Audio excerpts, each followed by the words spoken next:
Bella stands up to her father at her wedding, defending her stepfather who raised her. With the support of her husband and family, she realizes that she is loved for who she truly is. The wedding hall was bustling with laughter and the clinking of glasses. The bride, Bella, was in the center, radiant in her white dress. But as her father stood to make his speech, a hush fell over the room. Bella's father started interviewing her new husband, making everyone uncomfortable. Bella, deciding she had had enough, stood up and said, "Dad, stop. You don't get to do this. You weren't there for me until I was 17. He was." She pointed at her stepfather, a kind man who had raised her since she was 5 years old. "According to you, I'm stupid. I'm useless. I can't do anything right," Bella continued, her voice steady but filled with emotion. Her father tried to interrupt, but Bella silenced him. "According to you, I'm difficult, hard to please, forever changing my mind.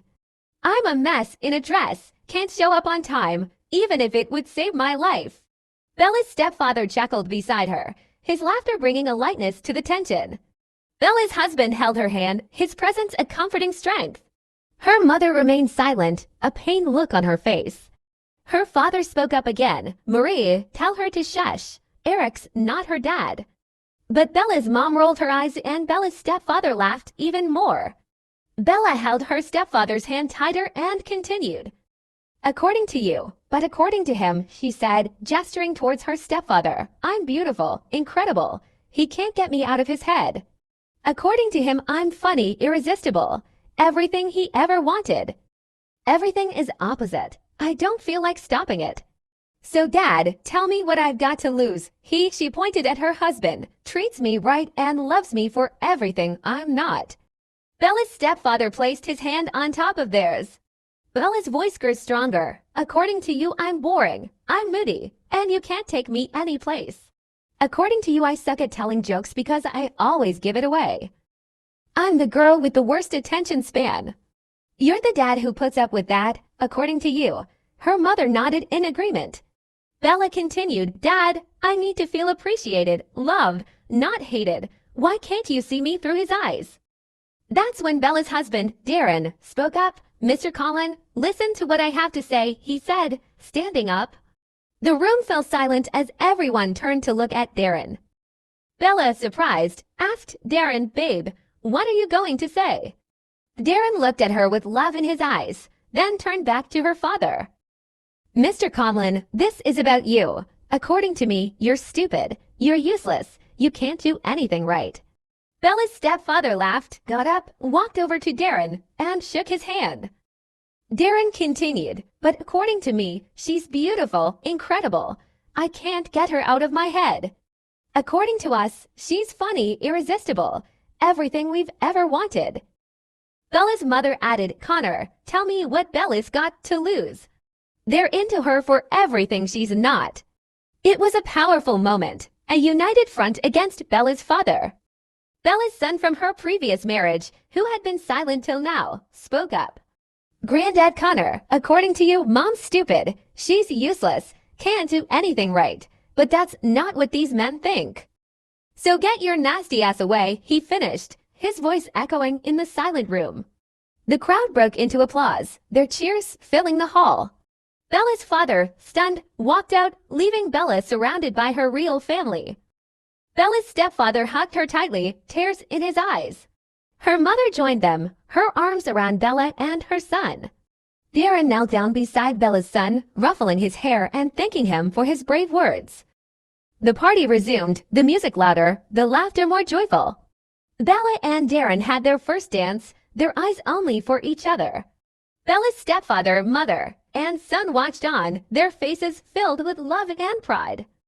The wedding, despite its unexpected turn, was a night to remember.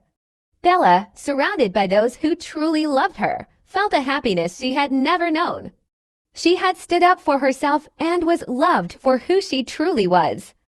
And so Bella's wedding day was not just a celebration of her union with Darren, but also a celebration of the strength of her spirit, the love of her family, and the affirmation of her worth.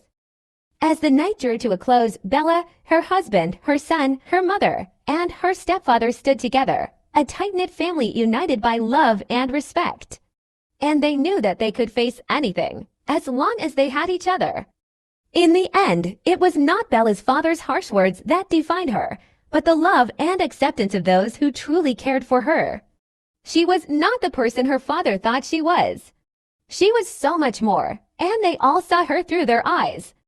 Bella was not stupid, nor useless. She was beautiful, incredible, funny, and irresistible. She was everything Darren, her stepfather, her mother, and her son ever wanted, and that was all that mattered. And so Bella's wedding day ended with a sense of triumph, not just for Bella, but for everyone who loved her. They had shown her father that his words could not break her, that she was loved and valued for who she was. The wedding guests left, carrying with them the memory of a night filled with love, courage, and acceptance. Bella and Darren, hand in hand, stood in the empty hall, their hearts full. This was just the beginning of their journey together. The wedding hall was now silent, the laughter and cheers a faint echo. But in that silence, there was a sense of peace, of completion. Bella had confronted her past, and with her new family by her side, she was ready to face the future. Bella, Darren, and their family left the hall, the echoes of their laughter lingering in the air. As the door closed behind them, the hall was once again silent. But it was a silence filled with the memory of love, acceptance, and courage. For Bella, the wedding was more than just a celebration of love. It was a celebration of self-worth, of standing up for oneself, of the strength of family. And as she walked out of the hall, hand in hand with her husband, she knew she had found her true happiness. As the night sky twinkled above them, Bella, Darren, her mother, her stepfather, and her son stood together, a family united by love and respect, and in that moment, they knew they were home. Bella looked up at the starry sky, her heart full of love and gratitude. She had her family, her husband, and her son. She had everything she ever wanted. And for the first time in her life, she felt truly loved, truly appreciated, and truly happy.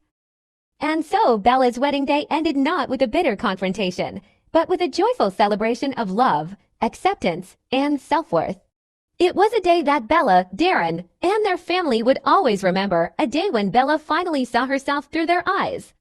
They left the hall hand in hand, their hearts full of love and their spirits high.